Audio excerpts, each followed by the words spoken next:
As we continue to unpack the significance of this term adoption, how it gets used to apply to what's happened to us because of what Jesus has done, we want to continue to act upon that. And so this is one of the ways that we can do that. And for the next couple of weeks, until Mother's Day, actually, we're going to have a fund available for you as our church family just to come alongside the work the Pregnancy Care Center does.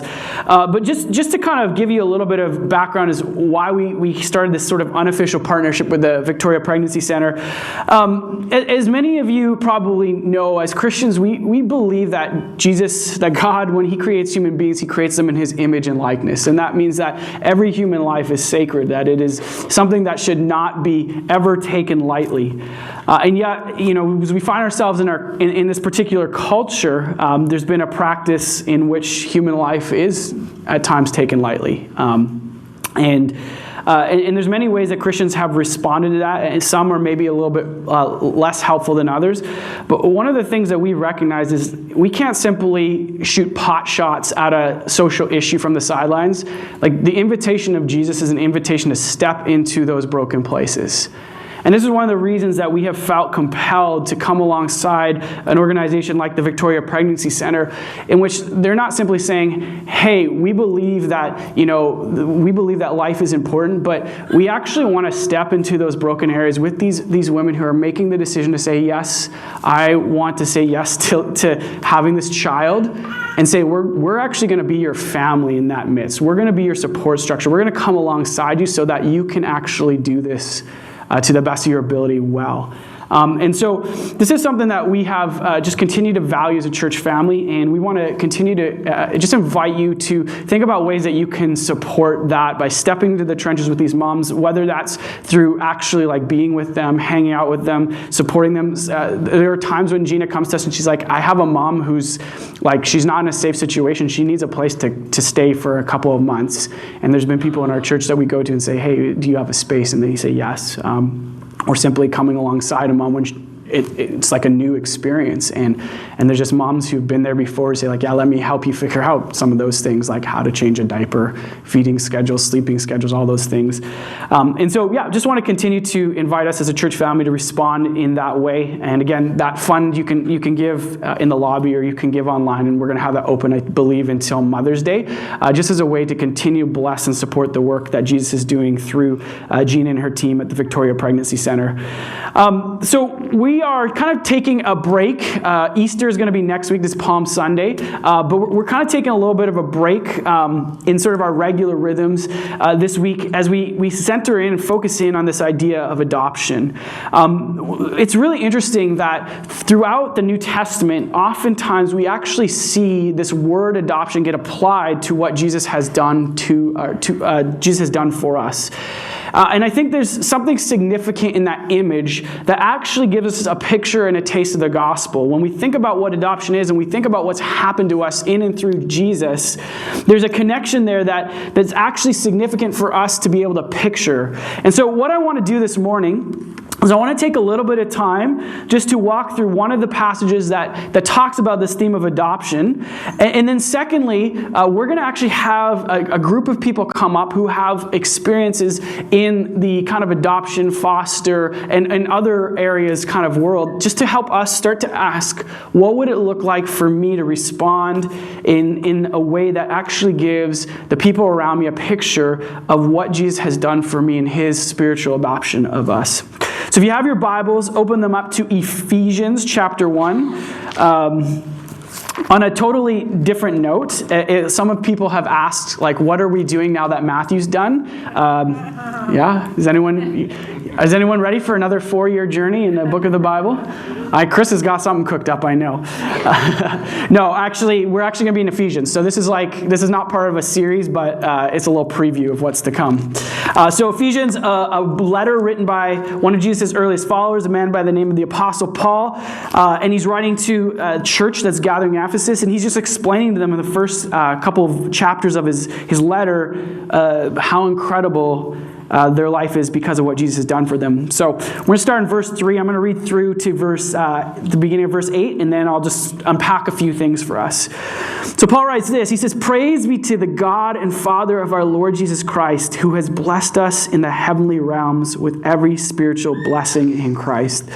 So Paul is starting off, and he's just simply like in awe. He's thankful. He's expressing how incredible is this thing that Jesus has done for us.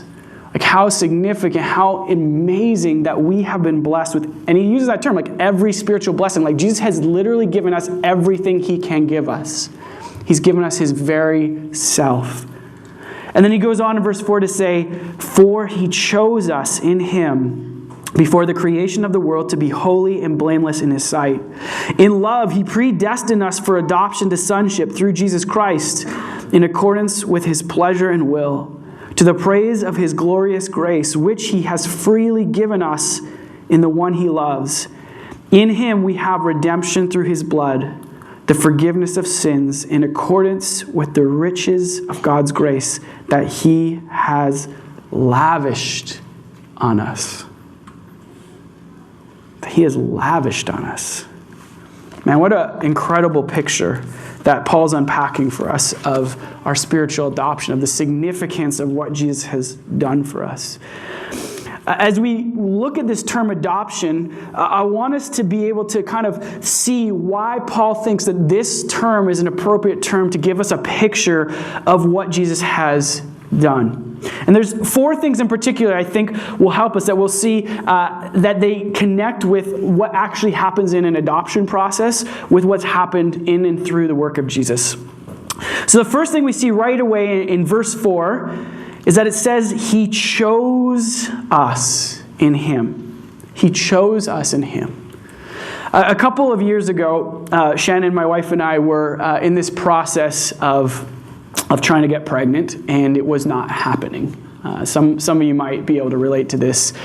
And we've been trying, and been a couple years of trying, and we started to think through this process of adoption, and we started to talk to other people about it and start to hear a little bit more about it. And one of the things that was really strange for us is as we started to get more involved, you get involved with the government has these agencies, right? The Ministry of Family and Child Development, and they actually have these lists of kids who need to get adopted. And it's this really weird, surreal experience where it's like going to, the Adopt a Puppy, and you can read a profile, and it's such a strange and surreal experience.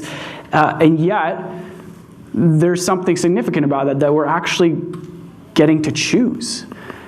People can choose to try and get pregnant. People can choose to try and have kids, but you kind of get what you get. In a sense, this is a very different thing. You actually can foreknow something about this person that you are choosing. And this is what Jesus is saying here through Paul. He's saying that God, he actually knows what you're like. He knows your issues. He knows your brokenness. He knows your past, and yet he has chosen you. But he doesn't just stop there. He says, "For he chose us in him before the creation of the world to be holy and blameless in his sight."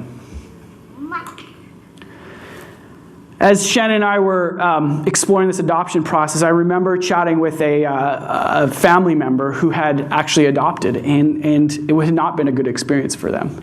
They've been, as this family member was telling me about their experience, they were actually quite bitter about it. Very, very upset. Their children that they had adopted weren't currently in relationship with them. There was a lot of hurt and frustration. And as I was listening to this family member share their story, something became a little bit clear to me, which was that this particular couple who had adopted, they had adopted their kids not so much for their kids, but for themselves. They wanted to build a family, and they thought that these children would fulfill that need for them. And they kind of expected that they had done this great thing in adopting, which, it is a significant thing, and that the way that the children would respond would just be in eternal gratitude and thankfulness. And that wasn't what happened, and it created a great deal of bitterness.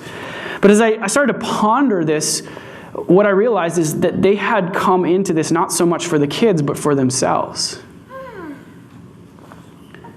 But what's so interesting about this picture of adoption that we get from Paul is that he says in verse 4 that like God's adoption of us was for us to become holy and blameless in his sight. Like our adoption is actually for us so that we can become the kind of people that God has called us to be.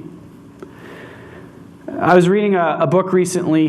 It's called The Gospel Comes with a House Key by a woman named Rosaria Butterfield. And she tells this story.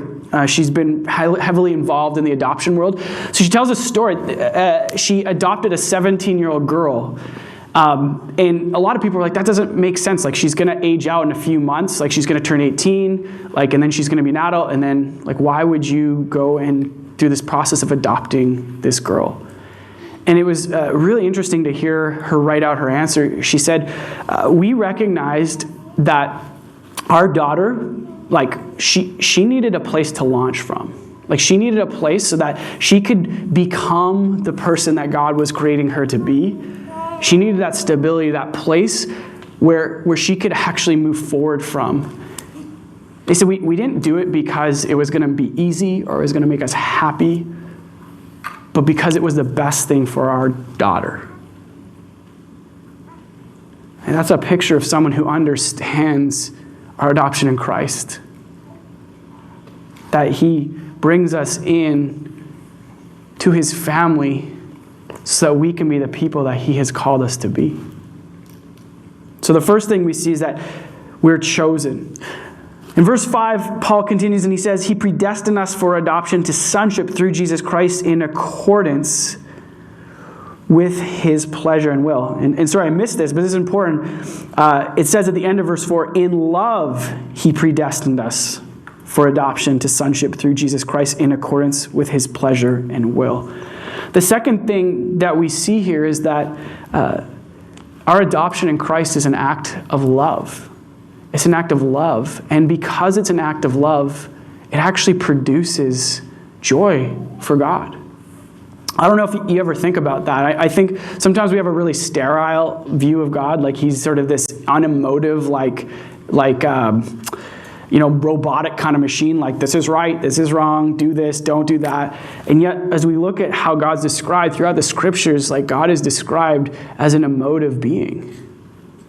And it says here that like he gets pleasure as he acts out his love in our adoption. And so the second thing I think we need to see here is that, adoption is actually meant to be a joyous process, a process of bringing someone into your life and family.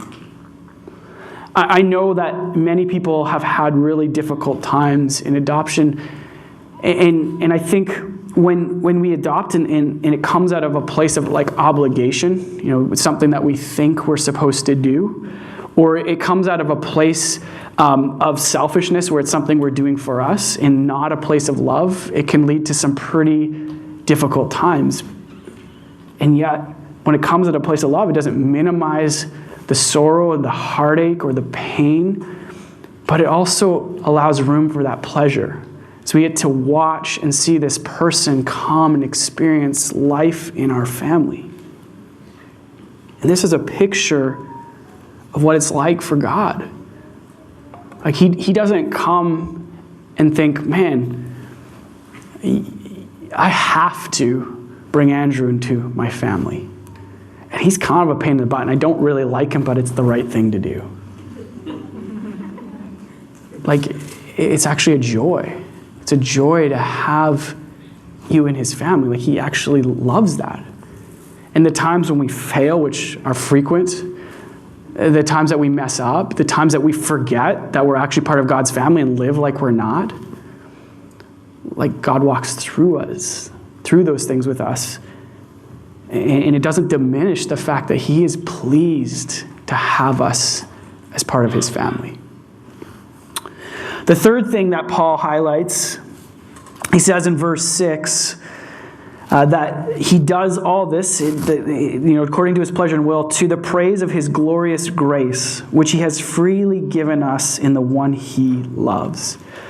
So the third thing that Paul reminds us of is that adoption is an act of grace. And this is really important. Because, again, we have to look at what's going on here. And what Paul is saying is, we weren't adopted because we were awesome. We weren't adopted because we were lovely. We weren't adopted because we were amazing. And God thought, man, I really need you on my team. I really need you in my family. My family's going to look so good if I have you. No, in fact, the Bible tells us the very opposite is true. That we're rebellious. That when we look around at the world and the mess that is out there, that's us. That's our fault. That's our mess. And yet God, in his grace, says, I'm not going to adopt you because you've earned it, because you're awesome, but as an act of grace, because I love you.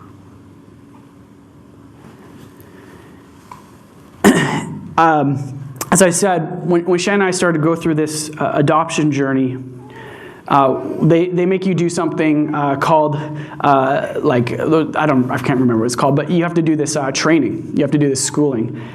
And as you go through this schooling, what you start to realize is, like, if you're starting to consider adopting kids who are in foster care, like, they're in foster care for a reason, because they've experienced a lot of trauma in their life.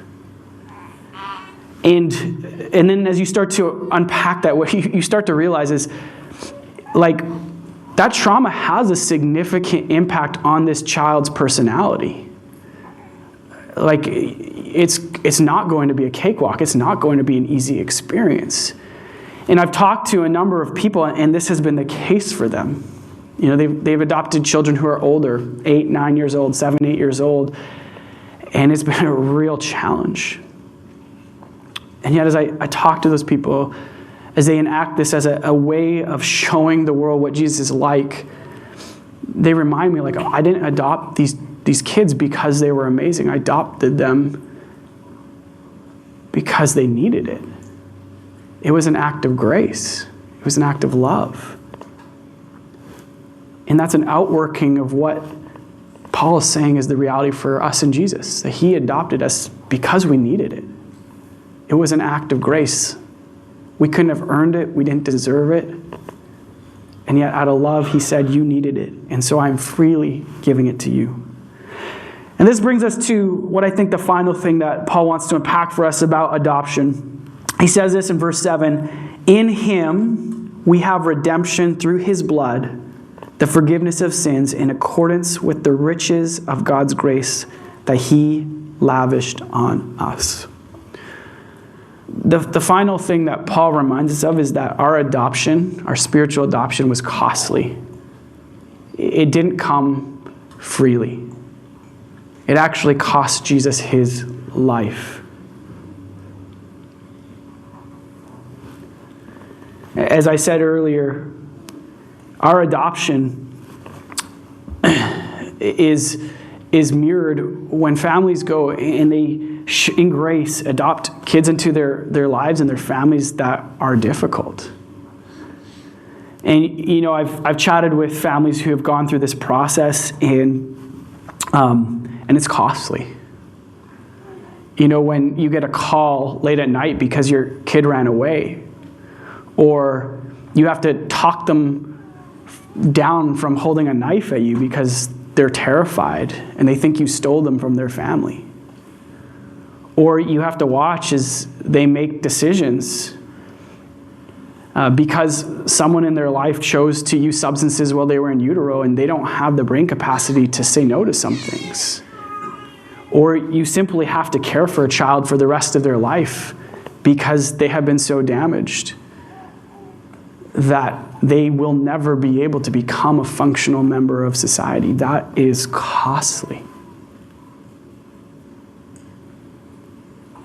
But that's just a mere picture, a mere snapshot of the cost of our adoption. It cost Jesus his life.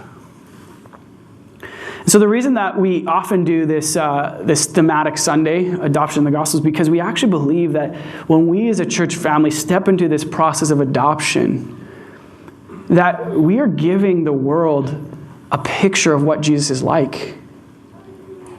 That when people come and they hear, oh man, like your church has actually stepped into the gap with kids who need to have families, with moms who need to have brothers and sisters, with people who are coming from other countries whose families are behind and are finding new families here, that we can say yes, and we're not doing it because we're amazing and we're awesome, we're doing it because we've already experienced it in a much more significant way in and through Jesus.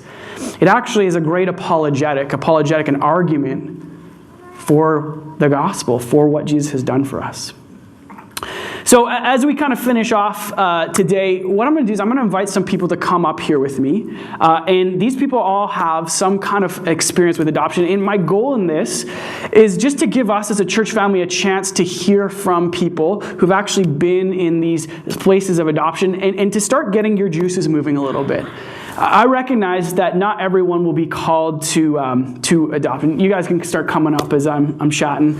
I recognize that not everyone will be called to adopt kids, and not everyone will be called to foster care and some of those things.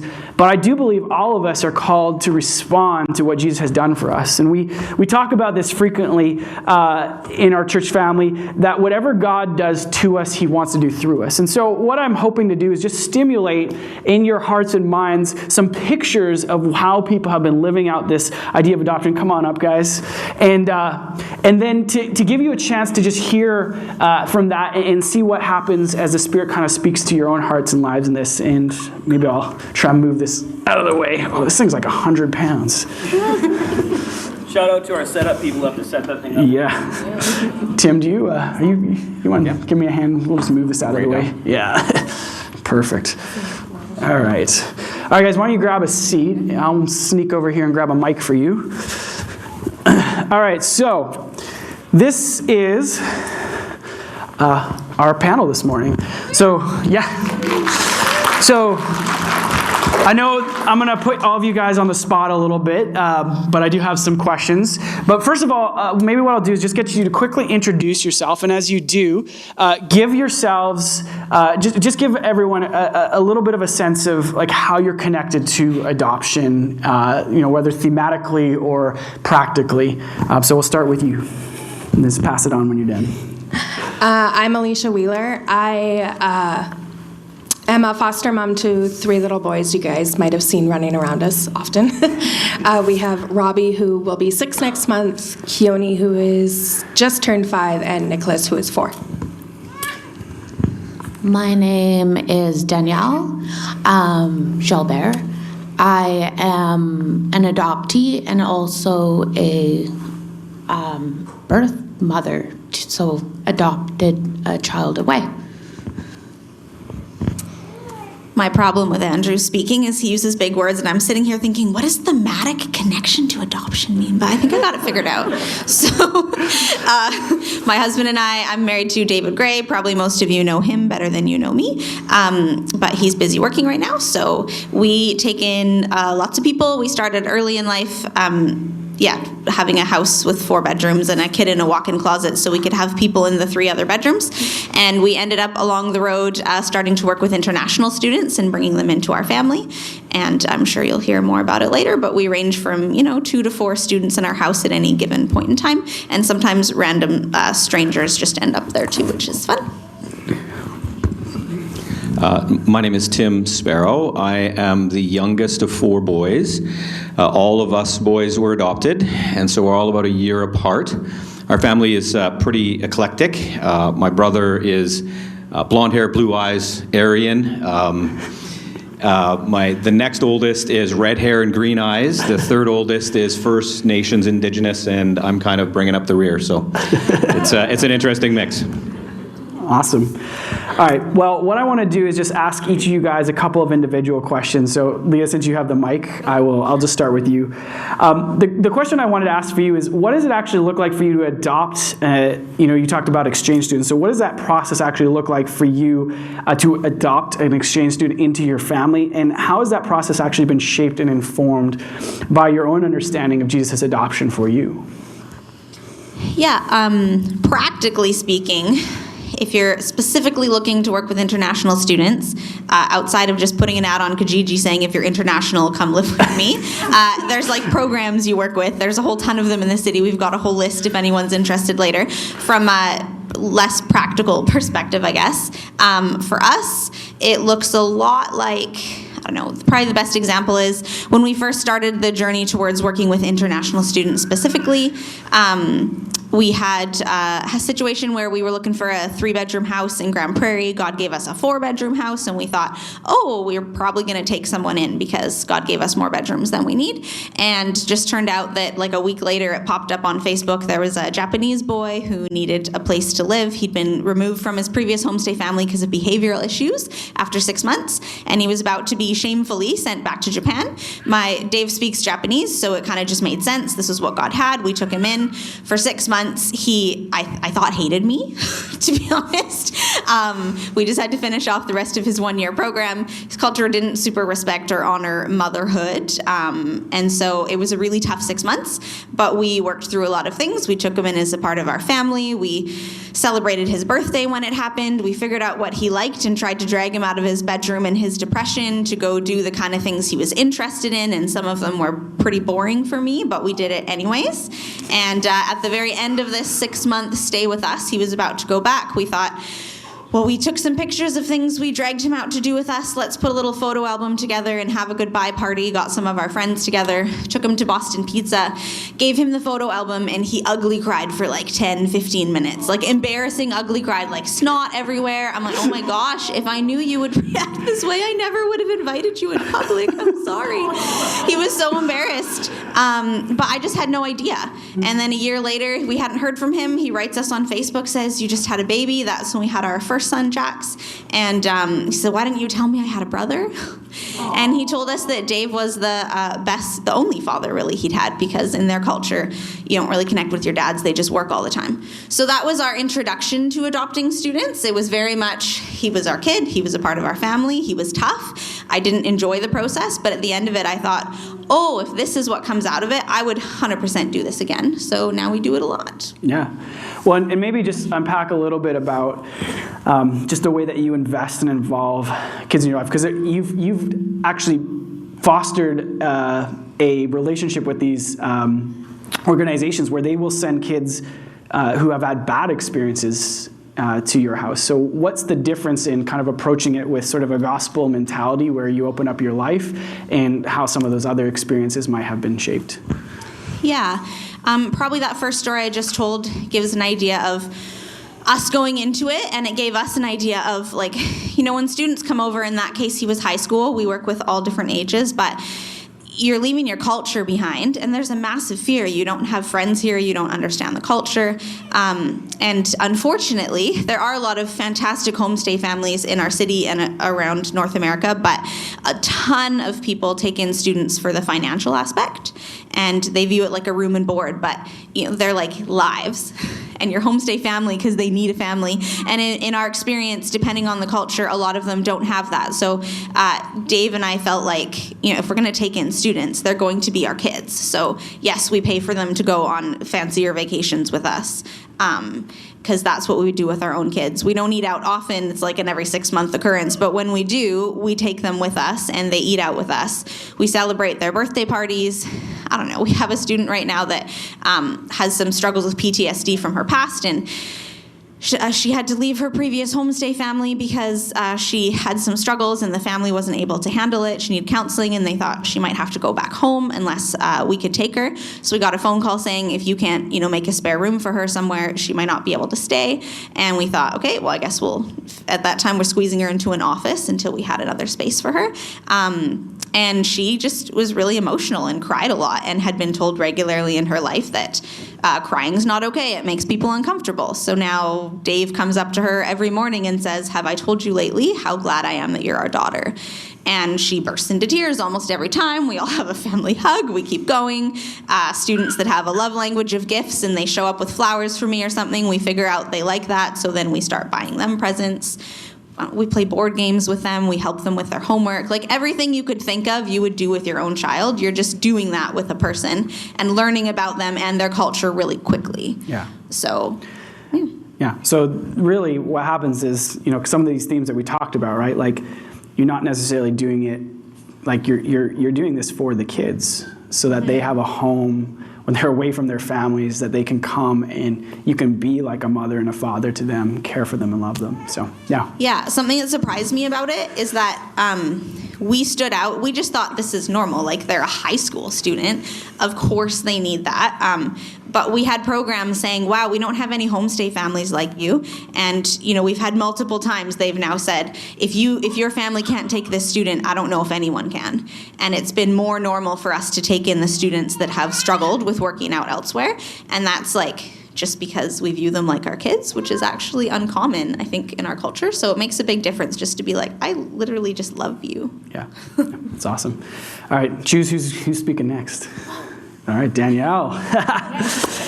All right, well, Danielle, I know adoption is like a very real part of your life. Not only were you adopted, but you've actually had to give up one of your kids towards to a family being adopted. Yes. So I wanted to ask you, as one who's kind of experienced both sides of this, what are your hopes, as you think about the type of family that your son went to? Like, what are your hopes for what that family will be like? And then I'll ask you a follow-up question after that, but let's start with that. Absolutely.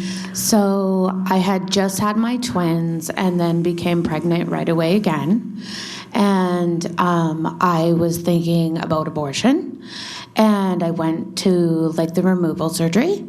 And I looked at the nurses and I told them, you know what, I think adoption's the best.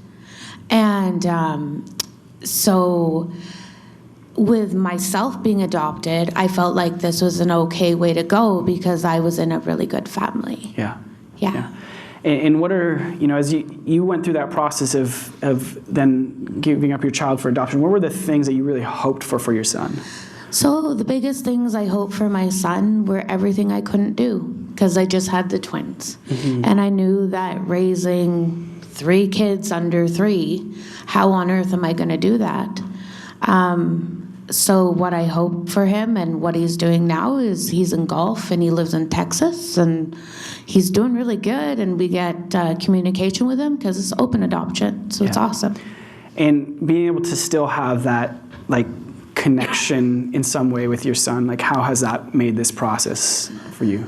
Open adoption has definitely been the best. For myself, it was closed adoption. Mm-hmm. So I've always wondered, my heritage and things like that, medical history, things like that, where I feel like I would really like to know. And so with open adoption, I'm allowed to talk. Yeah. And we communicate. That's awesome. And I'm curious, as you've kind of come to know Jesus and explored a little bit, and maybe even just hearing this picture of our adoption today, how does the knowledge of your adoption into God's family feel based, as you kind of think about even just, being adopted yourself, giving up your child for adoption, how does this picture of the gospel just sit with you? It sits really well.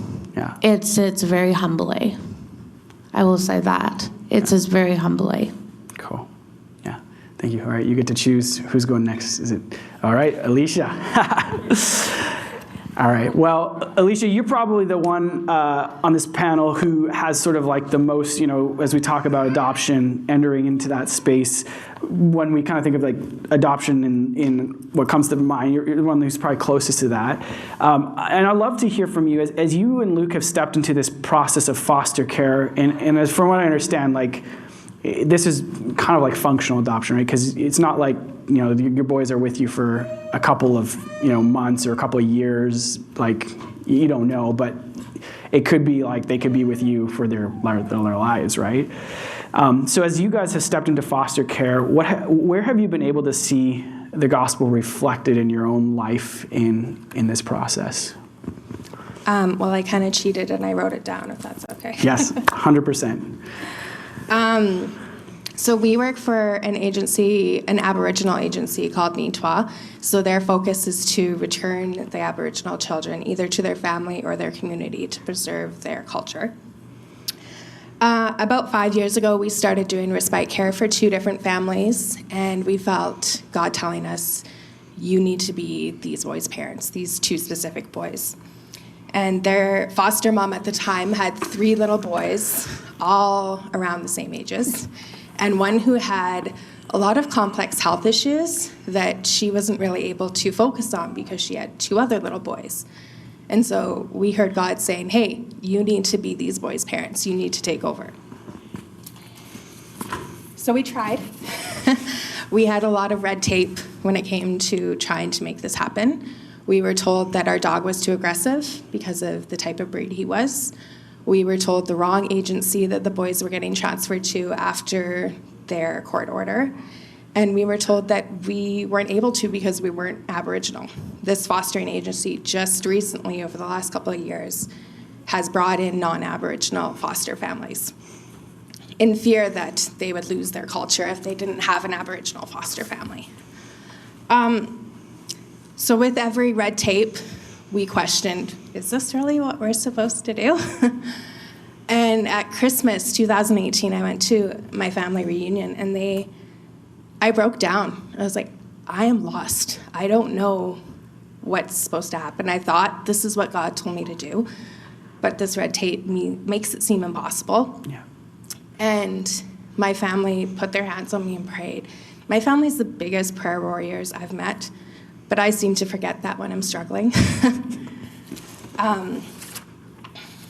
Luke 9:23 tells us that if you want to be my follower, you must give up your own way, take up your cross daily, and follow me. I heard God tell me to be these boys' parents, and I said, thanks, I got it from here. I know who to talk to. I know the paperwork I need to fill out. Not once did I ask for his help.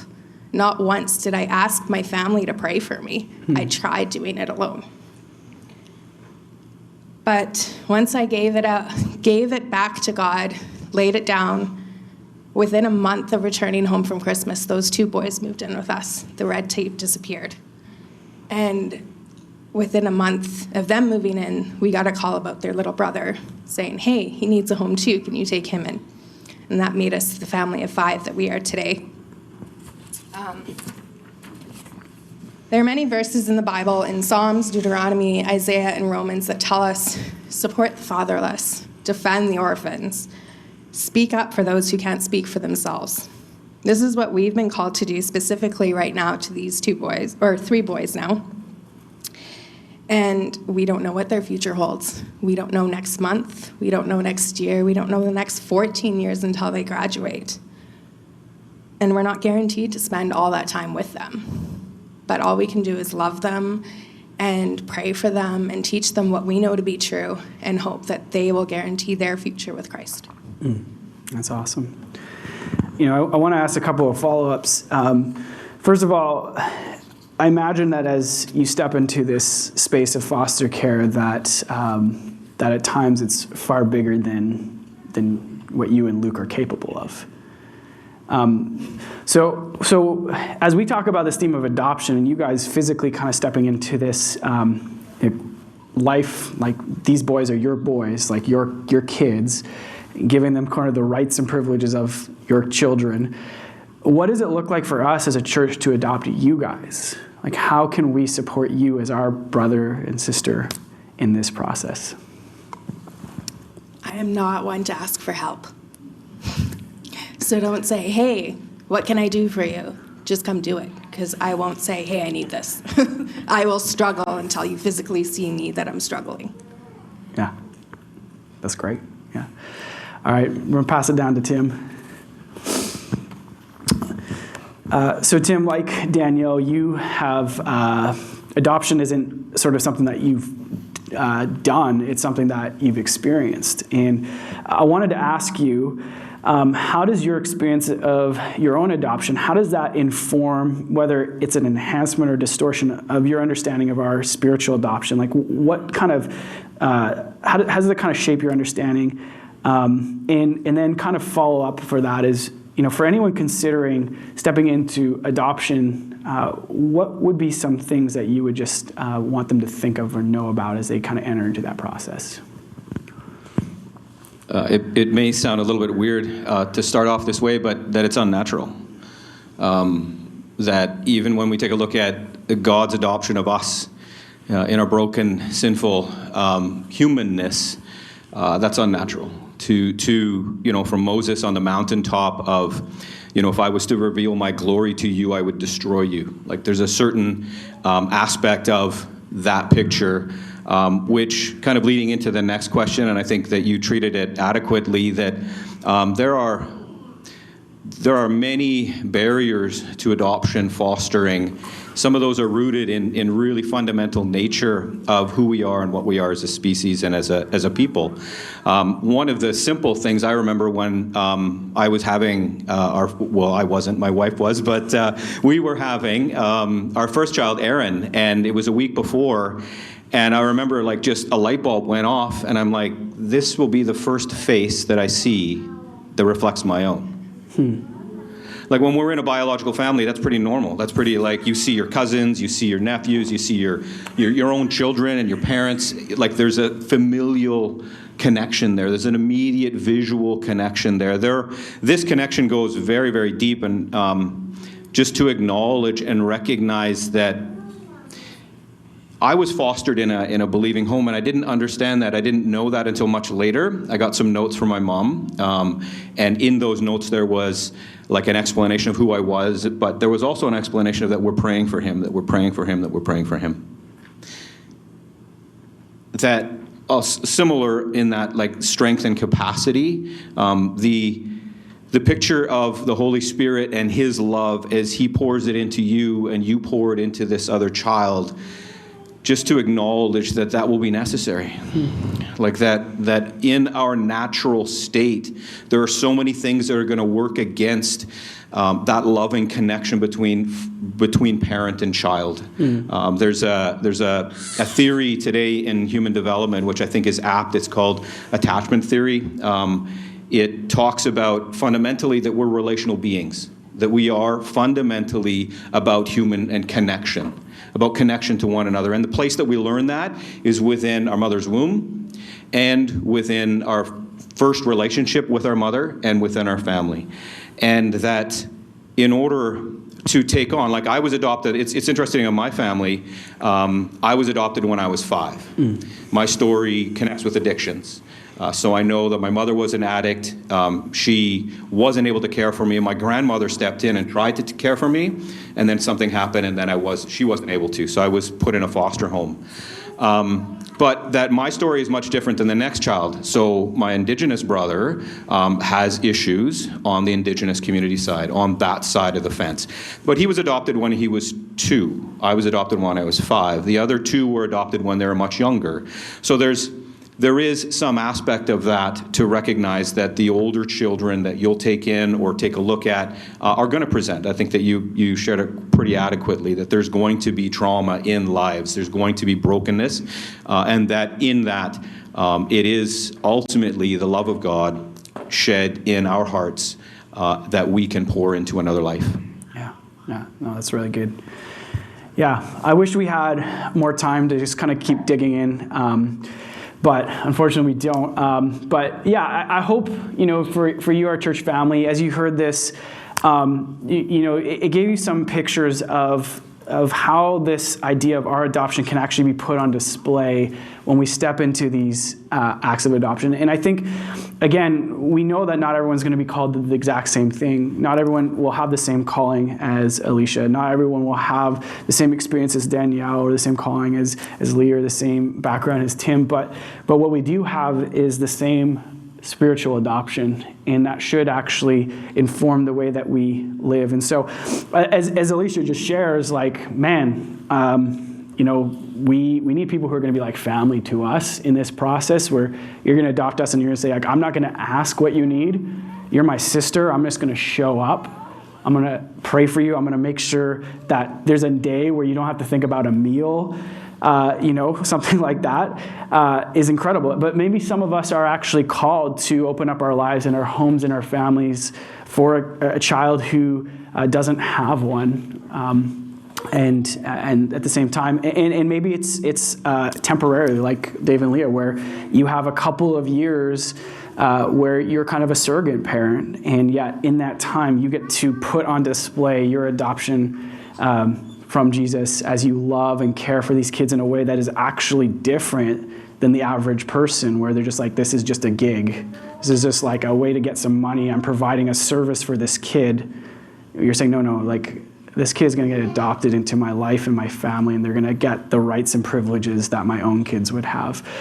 And there's ways that can happen with adults too. One of the reasons that we decided to show this video from the Pregnancy Care Center is those moms will need to be adopted into families.